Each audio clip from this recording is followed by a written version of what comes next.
pisaba la isla de Cuba. El último momento que veíamos allí, un momento en el cual se puso bastante nervioso el presidente de Cuba por preguntas sobre los derechos humanos, los presos políticos, preguntas que incomodaron a un presidente que no estaba habituado a contestar preguntas, como Raúl Castro, por lo que cuentan las crónicas, habitualmente no da reportajes, o por lo menos no da reportajes en donde le pregunten justamente ese tipo de cosas, ¿no? Bueno, vamos a irnos a Cuba, ¿te parece, Julia? Muy bien, vamos a saludar a Enrique Ubieta, que es periodista e investigador. Él está allí en Cuba. ¿Qué tal, Enrique? Buenas tardes. ¿Qué tal? ¿Cómo están ustedes? Bien. Bueno, ¿cómo nos puede describir este primer encuentro entre Obama? Bueno, no primero, en realidad es el tercero, pero primera visita de un presidente norteamericano a Cuba desde hace 88 años que no sucedía esto. Imagínate, hace 88 años, es decir, no venía un presidente a Cuba desde mucho antes de que triunfara la revolución. Claro. Para nosotros, que nacimos con la revolución, es un hecho sin duda significativo, es decir, es un acontecimiento histórico. Y las personas, desde luego, están esperando que ocurran algunas cosas, como por ejemplo, que en algún momento acabe de terminar el bloqueo a Cuba. Bueno, ese fue el tema de conversación más importante, ¿no es cierto?, en la reunión bilateral. Sí, ¿cuál me dice? ¿El bloqueo? El bloqueo, claro. Es decir, él ha tomado una serie de medidas que han ido suavizando de alguna manera o quitándole el contenido, ¿no? Pero todavía son medidas ejecutivas que mantienen una serie de restricciones para el país que lo ahogan económicamente. Yo crecí en un país ahogado económicamente, ¿no? Y entonces, de alguna manera, la esperanza que tienen los cubanos es que estas relaciones se normalicen desde el respeto y desde, digamos, la garantía de la soberanía, del respeto a la soberanía, ¿no? Enrique, hay posiciones extremistas de los dos lados. Hay quienes dicen Cuba no debería recibir a un presidente de un país que está bloqueando, y otros dicen Barack Obama no debería visitar Cuba cuando todavía existen todavía tremendas restricciones a la libertad en Cuba, violaciones a los derechos humanos, etcétera, etcétera. ¿Cómo está el pueblo cubano frente a todo esto, a estas posiciones extremas de un lado y del otro? Mira, es que tú estás partiendo también de criterios preestablecidos. Yo creo que este es un país con virtudes y defectos, pero es un país que ha logrado grandes avances democráticos también, que ha propiciado un tipo de cultura de participación popular que no existe en ningún país del mundo, o que no existe al menos hoy en América Latina en muchos lugares, porque existe una población que está educada, que estudió, que tiene otras oportunidades, ¿no? Ahora, la carta firmada por los países miembros de la CELAC, todos los países de América Latina, aprobaron un documento que dice, expresa el respeto de cada país a elegir un sistema político. Yo creo que hay que partir de ese punto, ese es el punto inicial de partida. El bloqueo es contra un sistema, pero un sistema que se juzga de antemano a partir de valores que se dan por sentado, pero que son valores de otro sistema diferente. Yo creo que hay que partir de ese punto inicial. Ese respeto es lo que garantiza la paz y la convivencia. Yo creo que las medidas que Estados Unidos tomó contra Cuba son medidas que parten del deseo de imponer una relación comercial que siempre fue abusiva. Es decir, en la historia de Cuba, desde José Martí hasta hoy, uno busca las expresiones del deseo de independizar al país de los propios Estados Unidos. Es decir, eso está presente en toda la historia de Cuba. Y eso se logró en el 59. Por eso ahora, Enrique, es difícil volver a este tipo de encuentros, ¿no? También un bloqueo con el que nadie está de acuerdo, por lo menos yo no estoy de acuerdo, pero también tenía su razón histórica. En su momento, Cuba se convirtió en una amenaza para la seguridad de los Estados Unidos. Ese fue el bloqueo empezó mucho antes. Es decir, la relación, digamos, con el bloque soviético, para decirlo de alguna forma, vino después de que el bloqueo se estableció. El bloqueo no es una respuesta a ninguna amenaza, el bloqueo es una respuesta a la nacionalización de intereses norteamericanos. Es decir, al hecho de que Cuba recuperara sus recursos naturales y su soberanía. Esa fue la respuesta. Después hubo muchas excusas, ¿no? manera de justificar ese primer paso. Pero el bloqueo es anterior. Ahora, Enrique, Obama ha expresado que él también está en contra del bloqueo y a favor de levantarlo, pero que la decisión no pasa por él mismo. ¿Cuáles son las perspectivas para que el Congreso termine de tomar esta decisión? Bueno, yo creo que la perspectiva sería, él dice que él confía en que eso pueda ocurrir. Yo creo que él tendría también que empujar otras medidas presidenciales, ejecutivas, que puedan ir vaciando cada vez más de contenido ese bloqueo. Pero ese bloqueo está sustentado en leyes que debe derogar un Congreso mayoritariamente republicano, que además ahora mismo está en campaña electoral. Fíjate, yo no dudo que un presidente republicano, si saliera, no veo mucho, no veo grandes personas en contienda, pero si saliera un presidente republicano, no dudo que incluso lo derogue. Pero ahora, en estos momentos que están en campaña presidencial, por supuesto que van a hacer todo lo posible porque los demócratas no se lleven ese logro, ¿no?, histórico. Enrique, ¿qué pasó con las damas de blanco que fueron detenidas? ¿Qué pasó? ¿No se puede protestar en Cuba? ¿Está prohibido? Bueno, aquí en mi cuadro todo el mundo protesta todos los días.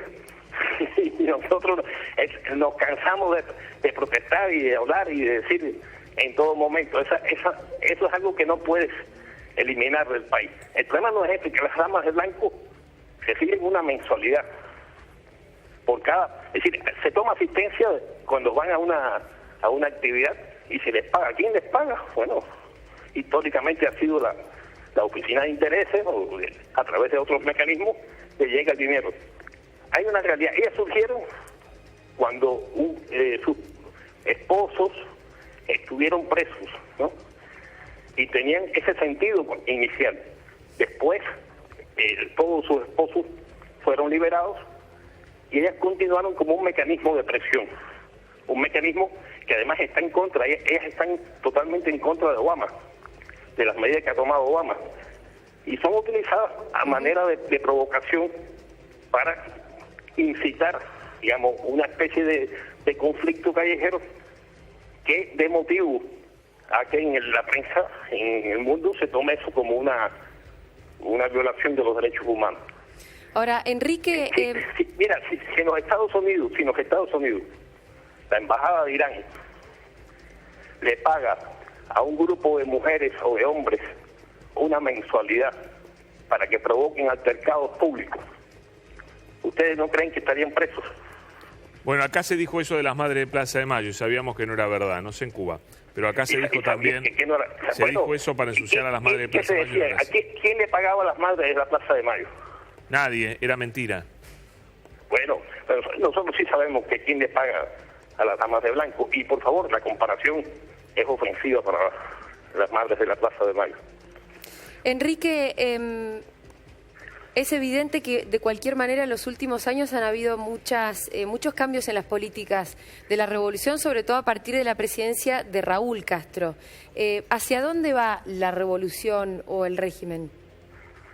Bueno, la revolución va hacia consolidar su proyecto socialista por el único camino posible hoy. Es decir, nosotros vivimos en un mundo donde el comercio internacional está absolutamente en manos de las grandes transnacionales. Existe un dominio absoluto del mercado, y por supuesto nosotros tenemos que lidiar con eso. Es decir, somos un país pobre.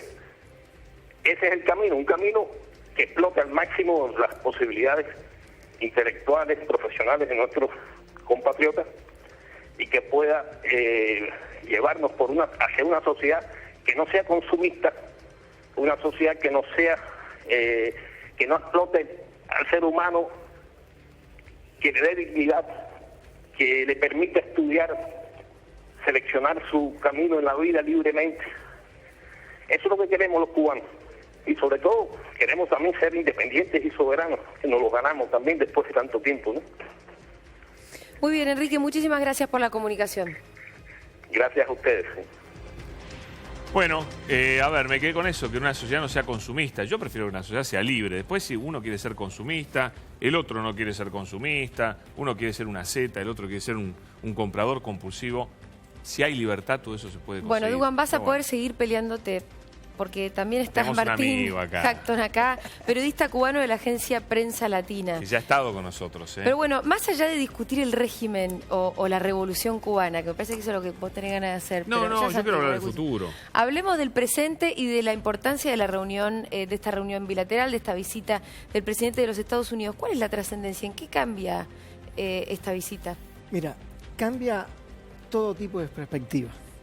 O sea, hay un nuevo planteamiento. Sí, en el 17 de diciembre de 2014 se abrió un nuevo capítulo. Creo que esta visita a Cuba de Barack Obama está abriendo un segundo capítulo a todo este proceso de normalización, no se puede hablar todavía de normalización.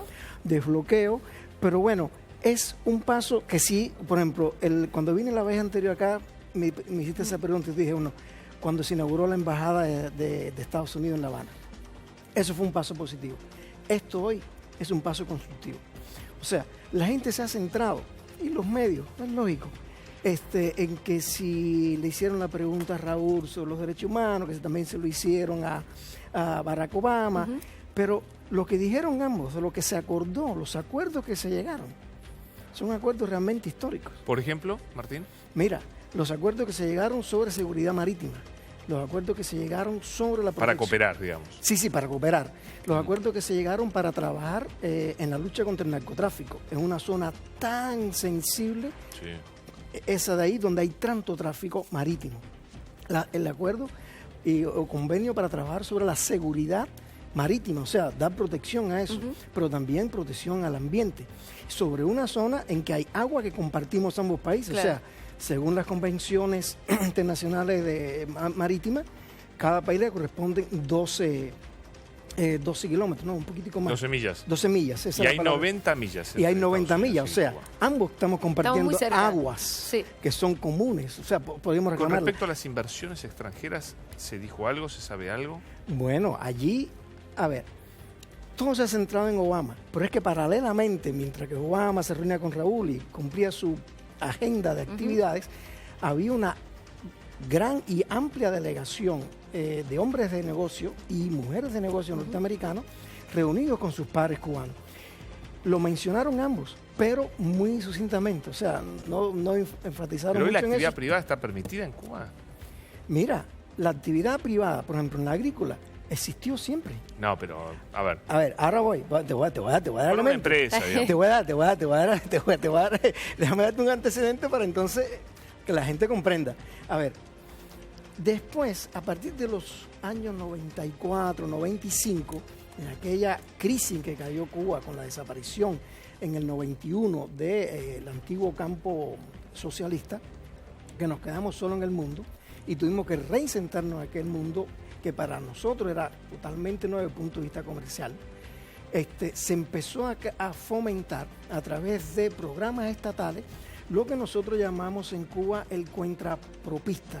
O sea, ustedes creo que lo llaman de otra manera, ustedes lo llaman monotributista, ¿no? O sea, es el que tiene un trabajo independiente. Por ejemplo. Bueno, empezaron a surgir los llamados paladares, que son los restaurantes familiares. Ah, claro, ¿son de aquella crisis los paladares? Efectivamente, surgen ahí. Bueno, Obama hoy fue a comer a un paladar. Sí, anoche. Anoche fue a comer. No, iba a ir a otros lugares, pero bueno, anoche fue a comer a uno de ellos y lo escogió. Eso para la seguridad fue un corre-corre enorme porque tuvieron que llegar primero a ver cómo era la comida, porque lo eligió al azar, no es que había uno preparado para él o algo, fue algo al azar. ¿Y qué sucede? Han surgido otras cosas. En la medida, últimamente, en los últimos 3 años, 2 años, que se ha impulsado todo lo que nosotros llamamos el programa de actualización económica, que en Vietnam se llama Programa de Renovación Económica, se ha impulsado precisamente todos estos emprendimientos privados. Bueno, hay casas que reciben a los turistas. También, eso empezó después del 96-97, ¿no? Hubo un boom turístico muy grande hacia Cuba, todavía nosotros no teníamos esa capacidad hotelera, o sea, desde el punto de vista de habitaciones. Ya hoy tenemos muchísimas más y se están construyendo muchas más.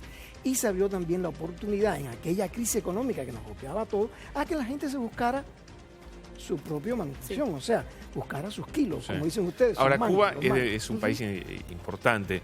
Porque vayan a instalar en un McDonald's no va a reventar Cuba, ¿no es cierto? No va a pasar nada grave, no se va a derrumbar los edificios. De cualquier manera, ¿es ni eso mucho lo que va a menos, ¿no? suceder? ¿Puede abrir una cadena de McDonald's? Porque eso es como el ejemplo burdo de lo que podría pasar. Claro, eso con la gente se... O sea que yo utilizo ejemplos No, burdos. pero es lo que toda la gente Eso es lo que dice. querés Bueno, decir. entonces ahora, ¿qué es lo que va a pasar? No, pero está bueno Va a abrir la pregunta. cadena de McDonald's y A la ver. verdad que es difícil imaginarse a La Habana con un McDonald's. Pero no va a pasar nada, Julia, quédate tranquila. ver. No, pero por ahí perdería va un a caer- poco no creo que pero caiga un está rayo bueno, y está bueno. reviente todo Cuba. Mira, si está pasa buena eso, no la creo. pregunta y que se refiere a McDonald's. Mira, Cuba desde el año pasado se aprobó en el Parlamento, en el Consejo de Estado, lógicamente, el Consejo de Ministros, todo un programa de inversiones, que inicialmente eran pocos y ya hoy superan las 320 proyectos para inversiones. Lógicamente, que va a venir a invertir en Cuba, el Estado cubano va a decir, bueno, mira, tu inversión es muy buena, yo te lo agradezco que quieras invertir acá, pero nosotros en este momento eso no nos interesa. Nosotros necesitamos inversiones en estas áreas, en estos sectores, en estas O industrias. sea, todavía la inversión no es libre. No, claro, va a ser siempre regulada. O sea, nosotros vamos a admitir las inversiones donde el país en este momento, que todavía estamos en una crisis, lo necesita. Pero si el cubano quiere poner un kiosco, ¿puede? Sí, Está lleno de claro, kioscos. está lleno de kioscos.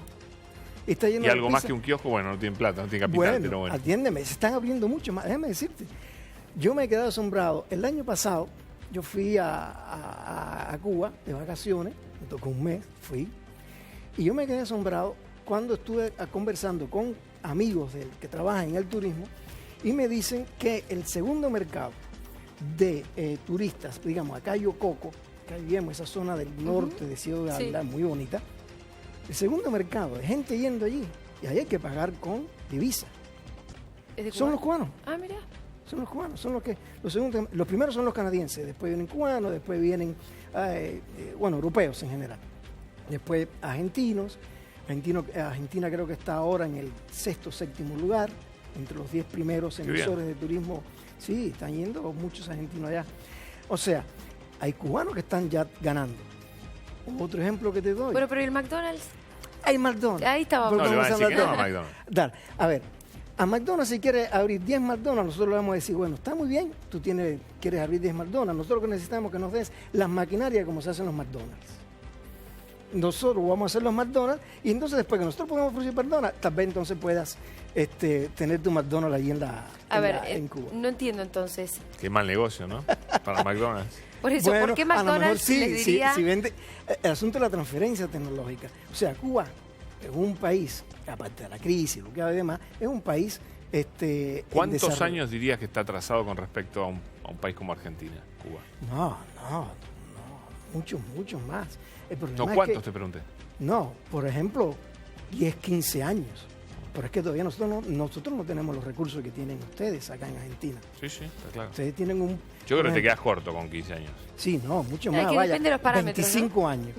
Pero hay, por ejemplo, en sectores que es cierto que no podemos desarrollarnos a esa medida porque no tenemos los recursos. Ni tantos minerales como tampoco hidrocarburos y demás, aunque estamos encontrando bastante gas y estamos mejorando nuestra producción petrolera y de gas. Una pregunta sobre Dale. algo si cambió o no. ¿Hoy un cubano tiene que seguir pidiendo permiso para salir de Cuba o No. libremente puede salir? No, sí, puede salir. Libremente. Sí. Por ejemplo, ¿Seguro? mira, todos los cubanos, es el caso de los cubanos en la frontera en Costa Rica. Llegaron a Ecuador. Ellos salieron de Cuba libremente, pidieron un pasaporte, pagaron lo que vale el pasaporte, se compraron un pasaje. Ecuador no exige visa para alentar el turismo, te da 3 meses para estar en Ecuador sin necesidad de una Bueno. visa y fueron. Te voy a decir más. Por ejemplo, el año pasado, a principios del año pasado, 2015, los cubanos, o sea, agencias de viajes cubanas están preparando excursiones, ¿cómo le dirían ustedes? Paquetes turísticos a Europa. Y están yendo Y los cubanos están viajando a Europa. y están viajando a Francia, están viajando a Alemania, están viajando los países que ellos, según el paquete. Se acabó esa limitación que había antes. Sí. No, hace rato que eso se acabó. Ahora, para venir acá a Argentina, el cubano necesita una carta de invitación. Sí, Si todavía. tienes dinero, lo pagas. Pero la carta de invitación es de Argentina, que no exige el consulado argentino, no es el gobierno cubano. Ajá. El gobierno cubano Lo te deja dice, salir. Sí, tú tienes tu pasaporte, tú me pagas el pasaporte de más y tú puedes salir. Bueno, Bueno, Martín, seguramente Bien, seguiremos gracias. conversando esto. Muchas gracias por la visita. Pero bueno, en McDonald's, vamos a ver. A mí Vamos no a me ver qué gusta pasa. mucho. Yo prefiero comprarme, por ejemplo, el patty, como dicen ustedes. Sí, por la en la calle. costanera. Ah, sí, en la Un costanera. choripán en la allí los- costanera. los- No, pero es verdad que perdería un poco el encanto de La Habana, ¿no? Bueno, Empezar a ver no lo Sí, el dejaremos encanto te va a hacer mucha gracia a vos, pero a no los lo cubanos no sé. construiríamos en la parte vieja de La Habana, esa parte monumental histórica, Mm. que se vayan para allá, para el occidente de La Habana, Sí. con las construcciones más modernas. Claro, claro. Yo te digo que vi un Bueno. pueblo, conocí un pueblo muy feliz, ¿eh? Bueno, Sí. Obama Más lo allá de dijo que es hoy. un pueblo, es un Obama país lo Pueblo pobre, perfecto. pero es un pueblo muy Un feliz. país perfecto. No, no es perfecto. perfecto. ¿qué va? Menos mal, Ah, menos mirá mal. la ironía. Menos Mientras- mal. El uso de la ironía que tiene Menos mal. Dugan, ¿eh? Mira, Qué bien que usa la ironía, Dugan. las imperfecciones, visto de una forma general, es perfecto porque tiene que haber dos, como dicen los chinos, el chan y el chin, ¿no? Bueno, Tiene que haber Martín. ambas cosas. Gracias, Ojalá Martín. que Cuba esté mucho mejor. Muchas gracias por la Sí, en visita. eso todos esperamos que sea. Bueno, le hemos pedido a un experto que nos hable de algo que es muy importante para el presidente norteamericano Barack Obama, que es su logística. La tiene en Cuba y la va a tener en la Argentina también. Y es una logística muy sofisticada desde todo punto de vista, sobre cómo se organiza, sobre qué elementos se utiliza, ¿Cómo se traslada? cómo se Claro. traslada y dentro de los elementos